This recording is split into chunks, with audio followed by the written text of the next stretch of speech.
Lorsqu'un touriste se promène à Paris, dans le célèbre quartier latin, il ne peut manquer de s'arrêter à la Sorbonne, célèbre université française fondée au XIIIe siècle sous le règne de Philippe Auguste, puis de Saint-Louis. S'il est un peu féru d'histoire, il saura qu'elle est une université pontificale dont le statut est confirmé par la bulle du pape Grégoire IX, Parens Scientiarum, du 12 avril 1231. Elle bénéficie d'une très large autonomie vis-à-vis du pouvoir temporel. Le fleurissement des universités au XIIIe siècle a été préparé dès le XIIe siècle par le développement des écoles cathédrales. L'Université de Paris a été fondée dans le prolongement des écoles du cloître de Notre-Dame, non loin de notre célèbre cathédrale gothique, qui n'était alors qu'en construction. L'Université de Paris n'est pas la seule dans le paysage universitaire du Moyen Âge. Elle n'est pas la première. Elle devait donc affronter la concurrence d'autres universités réputées, Oxford, Cambridge, Salamanque, Orléans, Angers, Montpellier. Mais elle fait très vite parler d'elle, non pas parce que ses étudiants formaient une communauté particulièrement tapageuse, ils l'étaient dans toutes les universités, ni même parce que ses membres étaient trop sûrs de leur savoir. Ne disait-on pas « justice certaine, science hautaine, c'est Paris entier », elle a vu surtout de très grands maîtres la fréquenter, en particulier Albert le Grand, Thomas d'Aquin, Bonaventure, Duns Scotus, Guillaume d'Occam. Même s'il n'était pas rare que ces grands maîtres soient formés, voyagent et fréquentent d'autres grandes universités. L'Université de Paris était surtout prestigieuse par son enseignement à la faculté de théologie, qui faisait face à la faculté des arts. Les auditeurs qui ont déjà vu le film Le nom de la rose, tiré du roman d'Umberto Eco, se souviennent sans doute de l'échange entre Guillaume de Baskerville et son jeune disciple Azzo.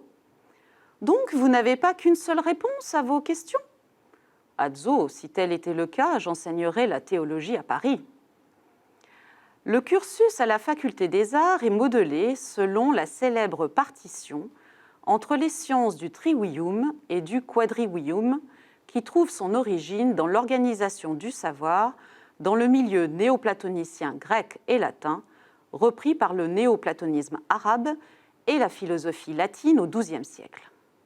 Les 7 arts libéraux comprennent 3 sciences du langage, grammaire, rhétorique et dialectique, et 4 sciences fondamentales, musique, arithmétique, géométrie et astronomie. Beaucoup plus nombreux, les étudiants et les professeurs de la faculté des arts sont également plus indépendants et plus agités.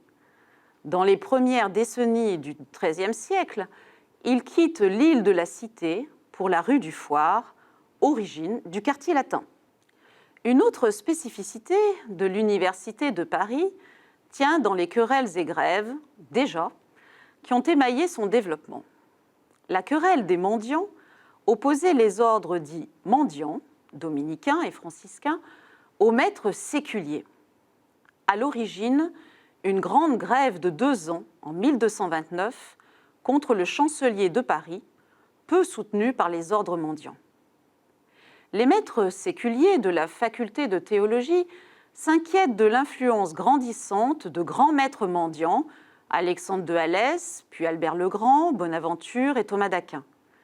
Les maîtres séculiers dénoncent une concurrence déloyale, puisqu'eux-mêmes doivent, contrairement aux moines, subvenir à leurs besoins, une mainmise sur les chaires d'enseignement et un conflit d'obéissance entre la fidélité due au statut de l'université et celle qu'ils doivent à leur ordre.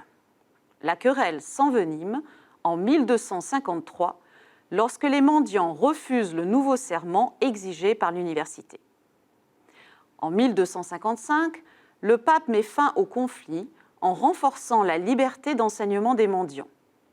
Cette mesure avantageuse se trouve compensée par l'interdiction qui leur est faite d'enseigner à la faculté des arts, ainsi que l'impossibilité de cumul des chaires sous le pontificat d'Urbain V en 1261.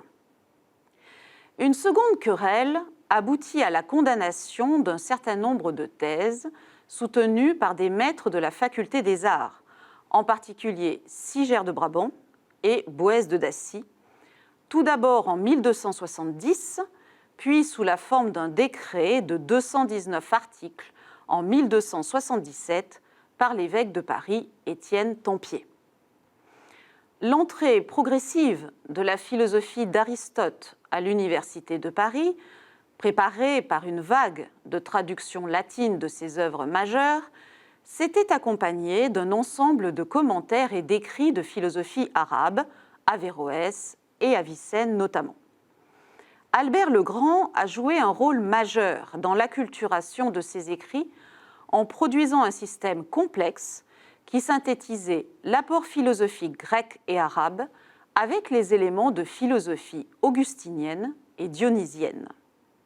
Il proposait une conception de la philosophie qui lui ouvrait une autonomie très large par rapport à la théologie, sous la bannière d'une vérité unique.